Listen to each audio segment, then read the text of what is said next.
I'm just Which quickly. slide you were in? I am just quickly going through from the beginning. Okay. I'll finish it in 2 minutes. Okay. Just to okay. Well, my topic is removal of toxic phenol from wastewater using low-cost adsorbents. So this is basically targeted for environmental point of view. Next slide. I'll cover the introduction, objective of the study, materials and methods, results, discussions, and conclusions. Next slide. The phenol is a derivative of benzene. We have already explained in details. So it is, although it is very important for production of resins required for construction purposes, but it is also a byproduct from chemical industries, and many industries are discharging phenol in their wastewater. Next slide. As phenol is very toxic and creating cancer and other chronic diseases, so the maximum limit prescribed by EPA is 1 ppm only, and for potable water it is 0.001 ppm. Next slide. The phenol removal can be considered through many procedures like polymerization, electrocoagulation, extraction, filtration, photodecomposition, electrophenol methods, advanced oxidation, enzymatic degradation, microbial degradation, membrane-based separation, ion exchange, and adsorption. Adsorption we have considered here because it is very cheapest and most popular. Adsorption means the phenol which is there in the aqueous solution that will get adsorbed on the solid adsorbent. Next slide. It is a surface phenomenon. It can happen either physically or chemically. Physically means the van der Waals forces will be responsible for this adsorption. Chemically means the chemical bonds like ionic and covalent bond. Physical adsorption is reversible, chemical is irreversible, physical is multimolecular, and chemical is unimolecular. Next slide. We have carried out with 8 low-cost adsorbents. These adsorbents are very much available all over the world and almost free of cost or at very negligible cost, like guava tree bark, rice husk, neem leaves, and coconut coir. These are the bioadsorbents or bio waste, we can say, and the industrial waste adsorbents like rice husk ash, red mud, clarified sludge, and activated alumina. All of them have been characterized for SEM, XRD, FTIR, BET, and point of zero charge, so that their mechanism prediction can be understood through these characterization procedures. Next. We have first considered the batch process with all adsorbents, with all the variables normally happening in batch experiments like initial pH, contact time, adsorbents dose, temperature, initial phenol concentrations, and whatever results we will be getting for the removal percentage, that will be considered for kinetic study, isotherm study, and thermodynamic study. We have done modeling with artificial intelligence like ANN modeling also, so that the prediction can be taking place with unknown conditions, process conditions. We have also considered for scale-up design, regeneration, experiments with real industrial excavator, and safe disposals. Next, please. Next, please. Yeah. And after the batch adsorption, we have seen that the neem leaves have got the maximum adsorption capacity. So we have gone it for the column study with neem leaves, because many of the industries may go for continuous process. So that's why we have experimented that with the neem leaves with the variation of bed height, flow rate, and initial phenol concentration. And the results we have studied with kinetically and isothermically.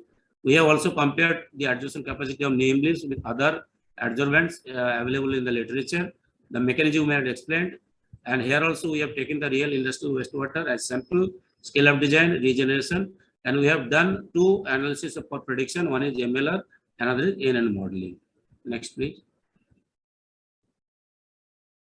The guava tree bark has been collected from, this is the picture of guava tree, and the bark we have collected, washed, dried, and we have taken the powder of -44 plus 52. Next. Rice husk also we have collected from rice mill, that is also washed, powder, and we have taken the -44 plus 52 mesh size. Next.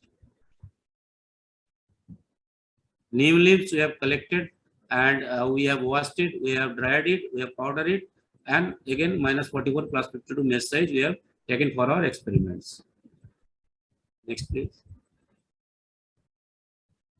Coconut coir we have also collected, but instead of using the coconut coir powder directly, we have activated it to get more surface area. So for that, that powder has been taken in furnace at 800 degrees centigrade for 1 hour. Then that powder of minus 44 plus 52 we have taken for our experiments. Next, please. Rice husk ash is available in many places where the rice husk is utilized as fuel. Otherwise, we can produce it in our laboratory by burning the rice husk at 600 degrees centigrade for 4 hours. And that powder we have collected for the size of minus 44 plus 52 mesh size. Next, please. Red mud we had collected from the bauxite plant where the aluminum production is there. This is basically the waste of iron oxide that we had collected, we have dried, and we have powdered it of minus 44 plus 52 sizes. Next, please. The clarified sludge we had collected from basic oxygen furnace in a steel plant, where this particular step is utilized for converting carbon-rich molten pig iron to low carbon steel. And in the clarified this solid sludge, what we will be finding that we will be collecting, drying, and we will take this minus 44 plus 52 mesh size. Next, please. And activated alumina, this we have collected directly from the market. Otherwise, we can collect it from the bauxite plant also. If we collect it from that plant, it will have the aluminum oxide of 30 to 60%. Next, please. The phenol, now this is the toxic element which we are talking about. This aqueous solution of phenol has been prepared in the laboratory by taking 1 gram in 1000 milliliter, and that 1000 ppm can be converted to other ppm by dilution as and when required in the experiment for variation of concentration. And after adsorption, whatever phenol is residual, that will be determined through this UV spectrophotometer. Because this phenol percentage is related to the absorbance measured in that UV spectrophotometer. And that UV spectrophotometer will be adding 4 amino antiparent with the sample and set at 460 nm. And then we will take the absorbance, and from the calibration curve, we will get the residual phenol percentage. pH will be measuring in the pH meter. Next, please. This is the layout of our batch process. As you have told, the characterizations we will be taking before we go for the experiments. And in the experiments, what we have, the adsorbent quantum for all 8 adsorbents, which will vary from the quantum 0.1 to 25 gram per liter. The phenol solution we will be taking 5 to 500 milligram per liter. pH will vary with the addition of sodium hydroxide and hydrochloric acid from 2 to 12, and temperature 25 to 50 degrees centigrade, and contact time 30 to 600 minutes. So after keeping into the shaker as per this variation, we will filter it, and that filtered will be taken for absorbance measurement so that the residual phenol can be calculated from the calibration curve. Next, please. These are the data which we have got in our result. We will not be explaining in details because time is already over almost. So what I mean to say, the percentage in the last column you will find that these are the variations basically what we have considered for all 8 adsorbents, for all 8 adsorbents. Next, please. Next, yeah. 2 calculations are required for one is for removal of phenol percentage, that is the initial concentration minus the final concentration divided by initial concentration into 100. Another is the adsorption capacity, that is connected to or relevant to the mass of adsorbent. So C0 minus Ct divided by Ms. Ms is the quantum of adsorbent we have utilized for that adsorption process. So this will be the phenol adsorption capacity. Next, please. Results and discussion. Okay. Next. This is the data of scanning electron microscope data. Here you can see all of them are showing they are multiporous. So that means the surface area is very good for all the 8 adsorbents we have utilized. Next, please. This is the data of XRD. Here you can see all of them are polycrystalline because we have plotted them at the standard intensity versus 2 theta, and then we have got many peaks. So that means they are related to the polycrystalline nature. And from the JCPDS, we have also seen what sort of components are available connected to the each peak. Next, please. This is the FTIR curves. Here we have got many peaks bottom or you can say downwards. So those peaks are basically relevant to the functional group which are connected to the adsorbent materials. Next, please. These are the wave number related to the basically functional groups for each adsorbent. Next, please.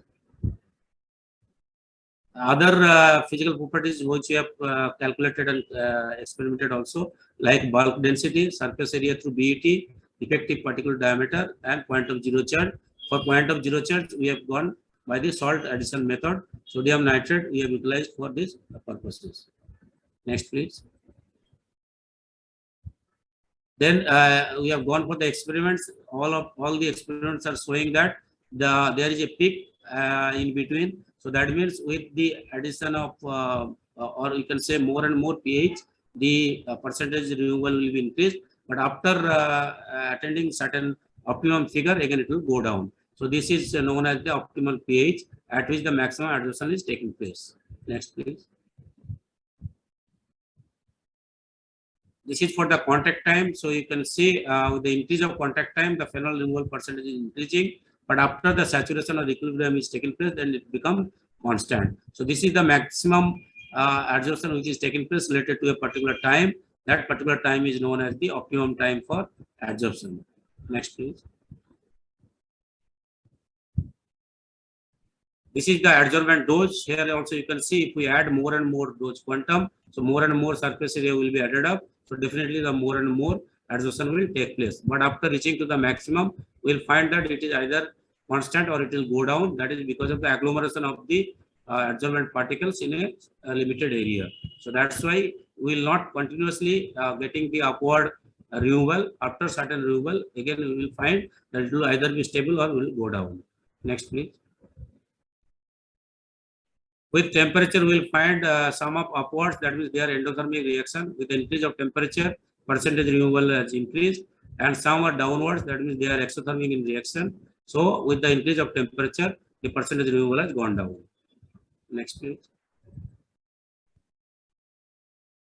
This is similar for all the adsorbents. Increase of phenol percentage means the decrease of phenol removal is, percentage will be there, because at higher phenol concentration, the total adsorption sites are inadequate. So that's why this happening is there with all the adsorbents. Next, please.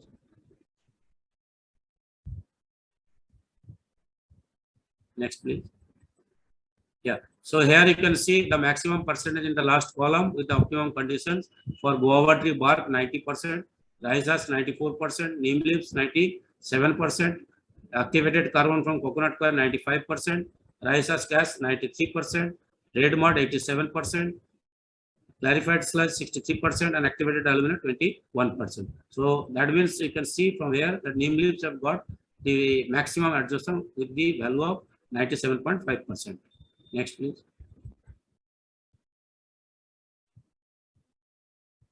Now we have gone for the kinetic study, first order and second order. This is the comparison.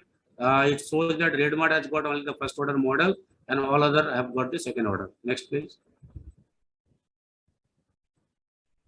This is Richenberg model. I will not go into details. I will just name what are the experiments we have taken. If anybody has got any interest to know more, he can contact me later, because time is very limited. So I am just showing what are the model testing we have done in our laboratory with the experimental results. So I'll just name them. Richenberg model. Next one. Next one, ma'am. Fick model. Next one. Ilovich model. Next one. Next one. Furusova and Smith model. Next one. Boyd model. Next one. Okay, so I have shown you, other than kinetic first order and second order, we have tested 5 different models. They have got very good results above 0.8 of R square value. So that means the intraparticular diffusion as well as some chemi-adsorption as well as some mass transfer across the bulk solution has taken place, which have been found out through this mechanism of kinetic study. Then in isotherm, we have done Langmuir model. Next, madam. Next, please. Yeah. Friend-Luch model. Next, please. Temkin model. Next, please. Next one. Deer model. Next one. These are the results for all four models. I will not go into details. Only I can say here that Friend-Luch isotherm model was best supportive for 6 of the adsorbents. Langmuir is only for Reiser's gas and Deer is only for the clarified sludge. So you can say the chemi adsorption has taken place in many adsorption procedures. Next, please. Thermodynamic study, we have done it through this empirical formula for thermodynamic for the calculation of del G, del H and del S. Del G is negative means spontaneous, del H is positive means endothermic and del S positive means random. The results I will just show you. Next, please. Next one, ma'am. This is the result, spontaneous. You can see for all the adsorbents we have found, they are all spontaneous. So that means very good activity we have found in our adsorption process. Endothermic, we had found in some of the cases. We have already shown them in our experiment part. We will not explain here again. Okay, next, please. This is the NN modeling. So I will not go into details. Next, please, ma'am. I'll just go to the last result. Next. Next one. The data which you have utilized here 813 data because you have taken 8 adsorbents. The variations we have already mentioned here, pH 2 to 12, adsorbent dose 0.1 to 25 gram per liter, initial concentration 5 to 500 milligram per liter, time 30 to 600 and temperature 298 to 320 degree Kelvin. And percentage removal, that is the output variable, that is 8.67 to 97.50. So we have taken 2 algorithms, one is LM, another is SCG. That is one for backward propagation, another for forward propagation. Next one. We have all 813 data we have segregated into 3 parts. 70% we have taken for training, 20% for cross validation and 10% for checking. And we found that LM is very much useful because it has got the stopping criteria at 1000 epochs. Next, please. This is the data which I am not going to explain here. Okay. So only you can say that T2 is the best as we have seen in bold letter. Next one. And this is very important because whatever algorithms that LM we have got based on our study, if we compare the final percentage vis-a-vis the percentage which we have got through our experiments, we found more or less that is similar. So that means our prediction is very much correct. So whatever experiment we have done in our laboratory, if you would like to get it commercialized with unknown variables, it can be easily used. So no more pilot study is required. This is basically the application of artificial intelligence. So that means our laboratory data can be directly implemented for commercial purpose. Next, please. Scale-up design we have calculated. Actually, time is not there. So I am not showing, only it shows it is connected with the isotherm equilibrium value that we have taken from the best fitting curve. Next, please. This is the regeneration procedure of adsorbent. We have taken through distilled water and 30% ethanol solution. We have found very good result. But of course, all these adsorbents are very much available in fresh condition, very easily and low cost. So that's why we will not recommend for the regeneration in commercial point of view. But otherwise, if we go for regeneration, it is possible by distilled water as well as 30% ethanol solution. Next, please. This is the result of regenerated adsorbents efficiency for removal of phenol. We have taken up to 2 cycles and we have got some decline in with related to the fresh adsorption, but still they can be utilized in case there is any short supply of the fresh adsorbent, then you can go for this regeneration process. Next, please. We have tested with the real industrial wastewater and we have got a very good result. The results is in the next slide. Next slide, please. So here you can see if we take the simulated water, the percentage is 90%, for example, for Goa tree bark. If we take the industrial wastewater directly collected from the plant, we will get 88%. So more or less they are similar. So actually this slight decline is there because of the presence of some other contaminants in the actual plant. But here in our laboratory, we have taken only the pure phenol. So that's why some decline of the adsorption has taken place with real industrial wastewater. Next, please. Safe disposal, we have considered it by incineration at 800 degrees centigrade. But if we burn it at 800 degrees centigrade, we find that that ash does not contain any phenol. So that means it is very much disposed at the temperature above 800 degrees centigrade. But what we have done, basically, we have taken into the brick manufacturing plant where this adsorbents has been utilized along with other ingredients for brick manufacturing. And brick manufacturing needs a temperature of 1000 degrees centigrade. So we need not to go for any expenditure of incineration of 800 degrees centigrade. So we can directly go for brick manufacturing. So that means the adsorbents can be disposed for brick manufacturing purposes, which will earn some revenue also. Next, please. This is the column study. Time is not there. Please change the slides. Move on the slides only. These are the variables. Next. These are the breakthrough curves. Next.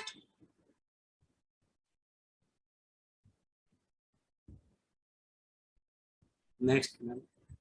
These are the column equation to get certain figures, how much the phenol removal percentage will be obtained after this column procedure. Next. This is the total result. We find that phenol removal percentage increases with increase in bed height, but decrease with flow rate and phenol concentration. Because if we increase the bed height, definitely the quantum of adsorbents increases. That's why phenol removal percentage increases. But if we decrease the flow rate, more and more contact time will be there. So more will be the adsorption. And phenol concentration, if it is reduced, then definitely we'll get more phenol removal percentage. What we have seen in our batch process also. Next. Next, please, ma'am. These are the kinetic models we have experimented for our column study. Both Adams model, Thomas model, Nolson model. Next. Bulwarska model, Eonet model, and MDR model. Next. This is the result, and we found that Eonet model is most suitable with the data what we have received. This is the isotherm, Langmuir and Friendlich. Next. We found Friendlich is better for neem leaves in column study. Next. These are the comparison of adsorption capacity. The bottommost is our neem leaves, which has got 23.7 to 48.1. And if we take in another adsorbents which we have found in the literature, they are quite less than that or more or less similar. So that means our adsorbents are also have got a very good adsorption capacity as far as phenol removal is concerned. Next. This is the mechanism. The left side is the physical diffusion procedure. Right side is the chemical procedure. In the chemical interaction, we found both pi-pi bond and H bond with the lignin and hemicellulose of neem leaves with the hydroxyl group of phenol. Next. Next, man. This is the real industrial wastewater percentage, more or less similar as we have already explained in the case of batch study. Next. Next, man. This is the column scale-up design. The way we have explained for batch, it is also possible for column procedure. Next. And see the bottommost line is showing you how much is the diameter of the column which will be utilized for commercial purpose related to quantity of wastewater and percentage of phenol. Next, please. These are the regeneration equation. Okay, next. Here also regeneration is possible by 30% ethanol solution as well as distilled water. Next. We have gone for MLR study. Here the variables time 0 to 360 minutes, flow rate 10 to 30 milliliter per minute, and bed depth 8.5 to 13.5 centimeter.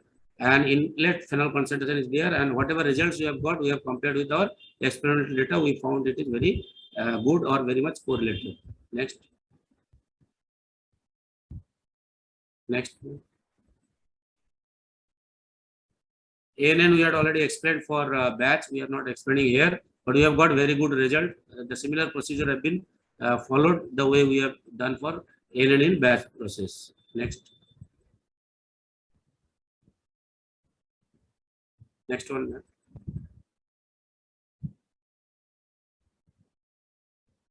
This is the cross validation. The way we have explained how which is stopping and which one is best. So that is also explained here. The S2 is the best as corresponding to the mean squared error is less. Next. This is the NNN performance. It is very good related to our experimental data. Next. Now, finally, the conclusion we have already explained, so I will not go, repeat it. Please go to the last page. Last page of conclusion. Next. Next. Next. Okay, the last one only I am repeating here, that the research concludes that the adsorbents studied here all are suitable for commercial applications in wastewater treatments to reduce water pollution, especially in small scale and medium scale industry, and thus can be considered for generation of circular economy. Just to highlight here, let me say only 2 sentences that there are many procedures available for phenol removal as you can find in the literature, but the adsorbents which you have utilized and we found it suitable from the results point of view, they are basically available all over the world at very low cost or even zero cost. So that's why the cost is brought down to where minimum. So that's why many small scale and medium scale industry which cannot afford the costlier procedure, they can now go for this particular procedure. And secondly, what we have shown here that these adsorbents after adsorption can be utilized for brick manufacturing, so can earn some revenue generation in the rural area. So it is a very good example for circular economy. So not only the environmental aspect have been taken care through these experiments, but also the other aspects like utilization or the commercial application and regeneration or generation of the circular economy have been found to be suitable. So that's why we find our study has been very much fruitful, and we have already got many applications in the primary side. We'll discuss in details later on. So I can say this has got very good applications as far as the results are concerned. Next. These are the papers published related to this journal, this particular study. Next. Next, man. Thank you.